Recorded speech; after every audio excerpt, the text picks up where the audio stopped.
money to provide health care to all. And yet, last year, the guy who's head of Aetna, a gentleman named Mr. Bertolini, got a $500 million golden parachute because he brought together a merger of Aetna and CVS. You got the guy who's head of United Healthcare making over $80 million a couple of years ago. All right, so from their perspective, if you are an insurance company or you are a drug company, and the top 10 drug companies made $69 billion in profits last year. If you are a drug company or an insurance company, the system is working great. What is the problem?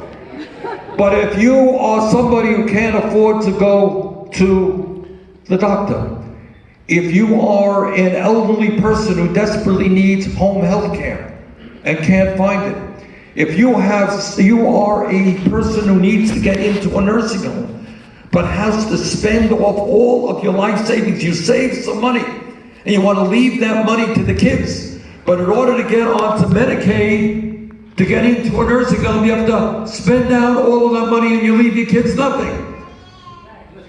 That system does not work for you. So what we are about is saying something that is pretty simple. And that is, right now, we have a good healthcare system for people 65 years of age or older. That system is called Medicare, okay? And that system provides quality care for seniors. And by the way, when we move forward with a Medicare for all single-payer system, we are going to improve Medicare for the elderly, because the current system does not cover dental care, hearing aids, or eyeglasses. And we're going to change that. And then what we are going to do is, over a 4-year transition period, this is not hard stuff. First year, we say to people who are between 55 and 65, right now the eligibility age for Medicare is 65. We lower that year 1 to 55, year 2 to 45, year 3 to 35, year 4, every man, woman, and child.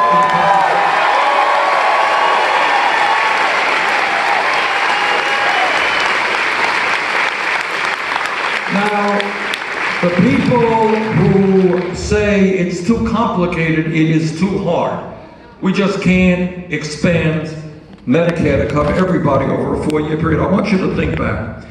In 1965, the Congress and President Lyndon Johnson passed Medicare.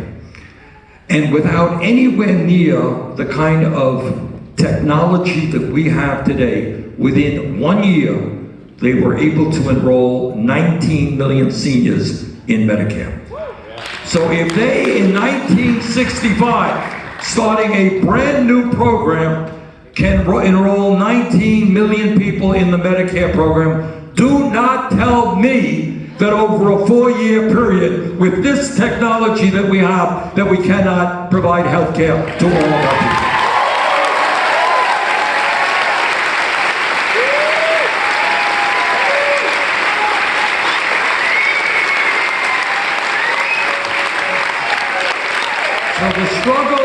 The struggle that we are having now is in fact a human rights struggle. And mark my words, after we win this fight, and we will win this fight,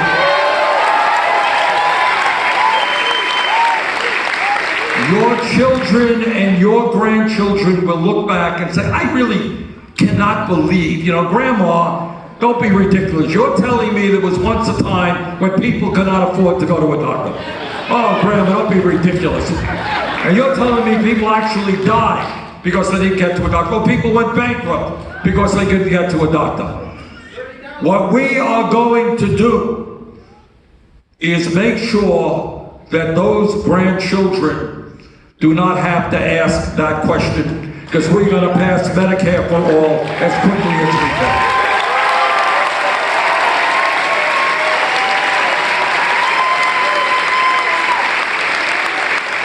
This, in a couple of days, Sunday, this is one part of healthcare.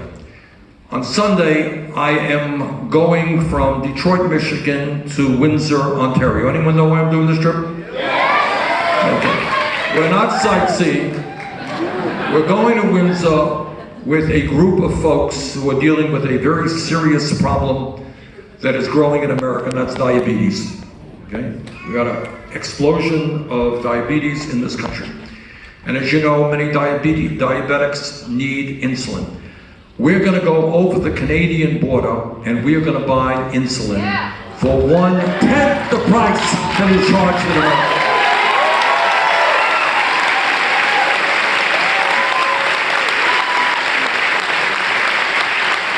And the truth is that in America today, there are people by the millions who are buying medicine abroad. About 20 years ago, in northern Vermont, when I was a congressman, I took a busload of women who were struggling with breast cancer. And they were using a widely prescribed breast cancer drug called tamoxifen. And we got into the bus in northern Vermont. We went about an hour into Montreal, and they bought tamoxifen for 1/10 of the price that they were paying in the United States. So what we have got to be asking ourselves, and this is something you don't see on the media, you don't see politicians talking about, what do we say to the pharmaceutical industry when they are charging people prices that are so high that people in this country are literally dying because they cannot afford the medicine they desperately need? We have heard from mothers who said that, you know, my kid became 27, lost his health insurance, is diabetic, could not afford the insulin that he needed. He started cutting back on insulin and he died. And that is a story being told not just for people with diabetes, but for all kinds of other illnesses. That is not what a humane, civilized society is about. And we will no longer accept the pharmaceutical industry killing people because of their short-term profits.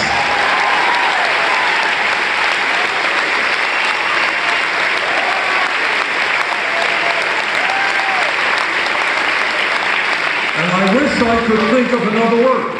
You can help me out with the word, but if we have the medicine and the medicine is available to save your life, and you cannot afford that medicine so that the drug companies can make tens of billions of dollars a year and artificially maintain the highest prices in the world, what are we supposed to call that industry? What do we call them? Criminals, that's what we call them. And by the way, these are the same people who in many instances knowingly understood that they were selling opioids all across this country that caused addiction. I think the American people are sick and tired of the greed of the insurance companies and the drug companies. And under Medicare for All, this is what we do. What we do in terms of pharmaceuticals is, for a start, we cap the amount of money any American will have to spend for prescription drugs at $200. That's it, no more. And we do that by several mechanisms that lower the price of medicine in this country. Number one, Medicare will negotiate drug prices with the pharmaceutical industry.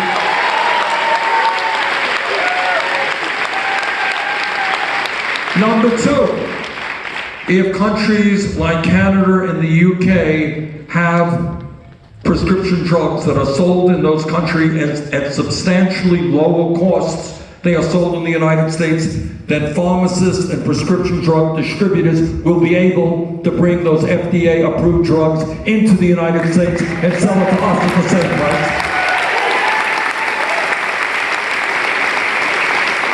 And thirdly, what we do is we look at half a dozen major countries around the globe and we see what they are charging their people for prescription drugs, and that will be the price sold in the United States, about half of what we're currently spending. Denmark.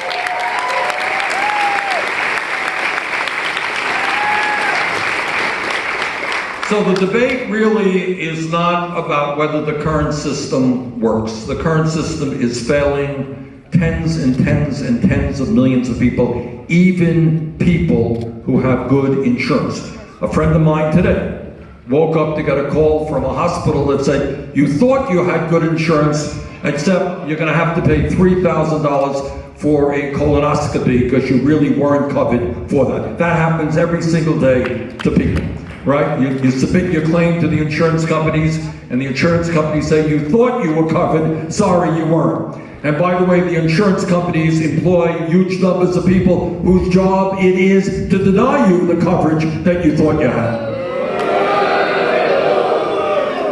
So all that we are trying to, let me just conclude telling you a story. It just happened a few days ago. We were down in Burlington, Vermont. I'd love you all to visit us. And I was just walking down the main street in Burlington. It's called Church Street, and we talked to the people about healthcare. There was a camera with me. And I asked, we had a bunch of people surrounding me, and I said, are there any Canadians here? A lot of Canadians come to Burlington. And a couple of people jumped up and said, yeah, we're from Canada. I said, please come up. Tell me about the Canadian healthcare system. And I want you to understand this, because the media doesn't report this very much, and we'll talk about why the media doesn't in a few minutes. But I said, tell me about your system. The guy said, well, one guy said, my father, it was discovered that my father had leukemia about 10 years ago, and he recently died. But that I was able to be with him for the last 10 years is obviously something enormously important to me and to my father. And during that 10-year period when he was struggling with leukemia, he had to take a very, very expensive drug. And I think my memory is correct, it cost about $100,000 a year. So here was a guy getting treatment for leukemia, which is very, very expensive, over a 10-year period, and getting a very expensive drug. Does anybody know in this room how much that family paid for that care? They didn't pay a nickel. They didn't pay a nickel. So in Canada, I was up in Toronto about a couple of years ago, and people there were very nice to let me into a major hospital. I had the opportunity to talk to patients and the doctors there. And I remember walking into a room where a patient was recovering from serious surgery. And he was saying, look, I got enough to worry about now about getting well. I just had major surgery, got to get my feet back on the ground, I got to worry about my health. But one thing that I don't have to do in Canada, which my friends in the United States do, I don't have to worry about the financial impact of the surgery.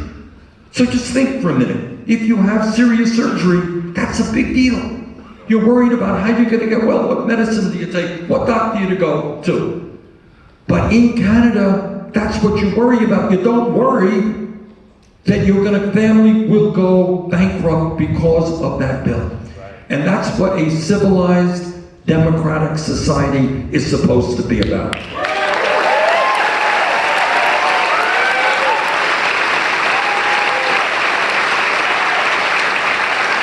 And it is not just Canada. It is not just Canada. It is Scandinavia, it is Germany, it is France, it is the UK. Each one of those systems are different. But what they all have in common is the understanding that the function of healthcare is not to make huge profits for insurance companies and drug companies.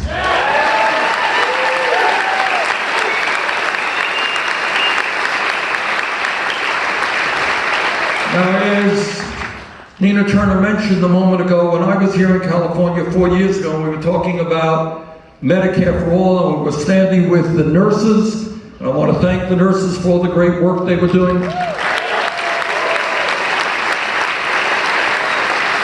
years ago, that seemed like a radical idea. Well, you know what? Ain't a radical idea today. Poll after poll after poll shows that the American people believe in Medicare for all. And they believe in Medicare for all because they will have freedom of choice regarding the doctor they go to. There will no longer be doctors outside of their network. They will have freedom of choice regarding the hospital that they go to, the clinic that they go to. Under Medicare for All, where profit is not the motivating factor, we are going to invest in doctors, nurses, and healthcare facilities in underserved urban and rural areas.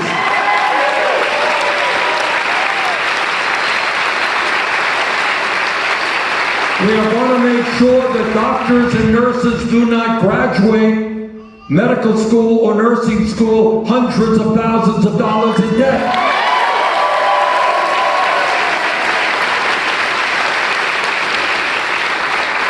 So there is really nothing radical in what I am telling you. At the end of the day, the average American who no longer will have to pay anything in premiums, will no longer have any deductibles, will no longer have to pay co-payments, will end up spending a heck of a lot less than he or she is spending today.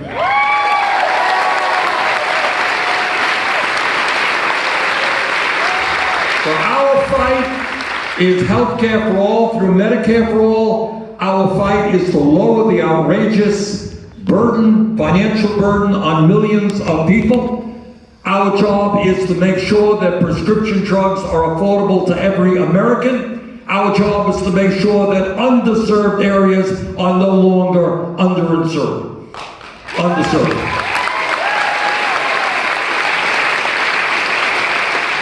That is what, not just what I want or what you want, it is what the American people want.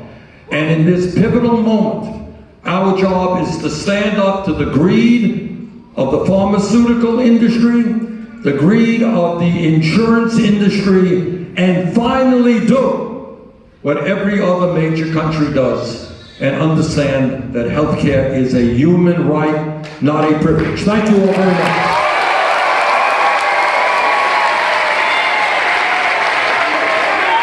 Thank you. Bernie, Bernie, Bernie, Bernie, Bernie, Bernie, Bernie, Bernie, Bernie. Okay. Another mic? All right, do we have another mic? Is there another mic here? Where's that one? Where's that one? Bernie, be my president!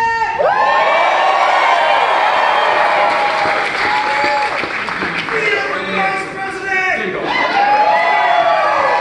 Thank you. Okay, what we're going to do now, when you talk about healthcare, what is amazing is once you start discussing it, you find that almost everybody has a healthcare story to tell. Maybe they'll talk about how their uncle died because he couldn't afford to go to the doctor when he should. You'll find somebody else talking about